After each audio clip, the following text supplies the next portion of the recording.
Alors listen up, this is serious. I'm about to talk about my DNA. Even though I'm an old guy with a bad back, I still love skateboarding with a pure and original passion.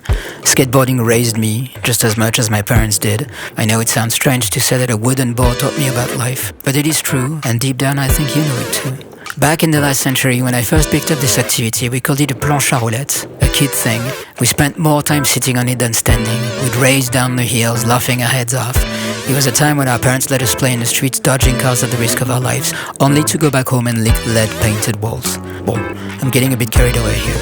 And then I became a teenager and stuck with it. But things got more complicated. We were still treated like little kids, even though we were starting to do some crazy stuff and getting higher and higher. I didn't talk about it much with the few girls I managed to date, because I didn't want them to think they were hanging out with some kind of man-child. Bon, tu sais quoi, too bad for them and for me, at least I didn't smoke.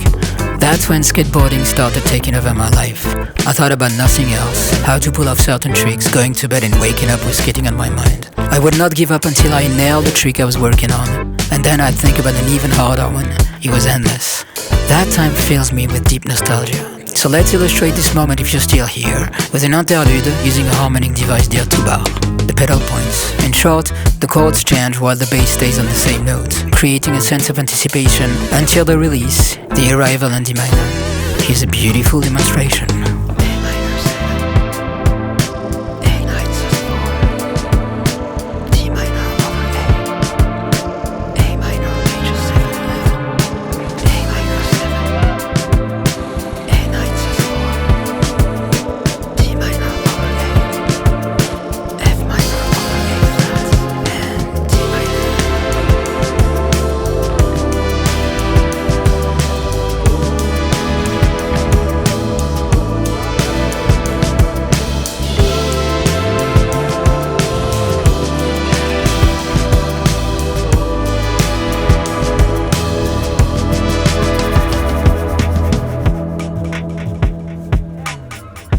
And what about the community aspect?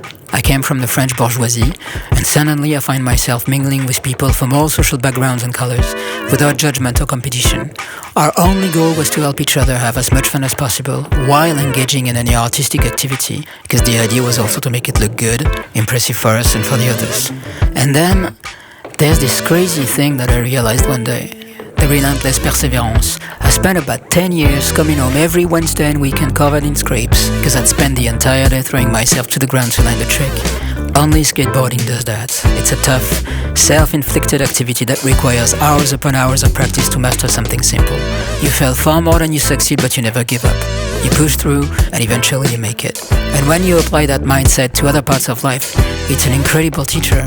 Honestly, there's nothing better for kids. It's a fun passion that teaches resilience and proves that hard work pays off. And since you're still here, let's revisit this idea of a short F pedal point over the first two chords of the next section. Less anticipation this time, to shift the mood and evoke nostalgia through a solo on a Casio MT65, a symbol of that bygone era.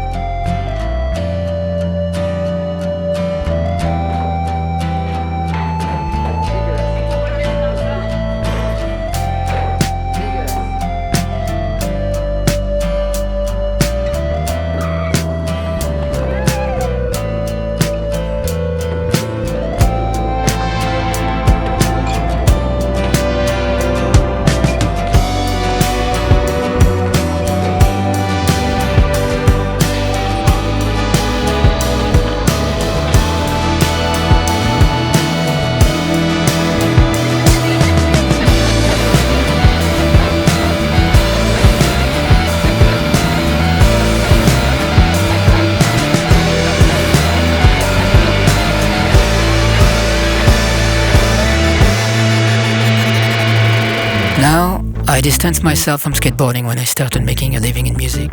I was scared for my hands and my back, and I felt like I'd kind of done it all at the time. Plus, I wanted interactions with women who would not think I was a total loser. Yet today, when I walk past the Chanel store, I see skateboards in the window. It is at the Olympics, and skater boys are magnets for young women, who by the way are also getting into it, which is fantastic. I can't help but feel that once again, I missed my chance, and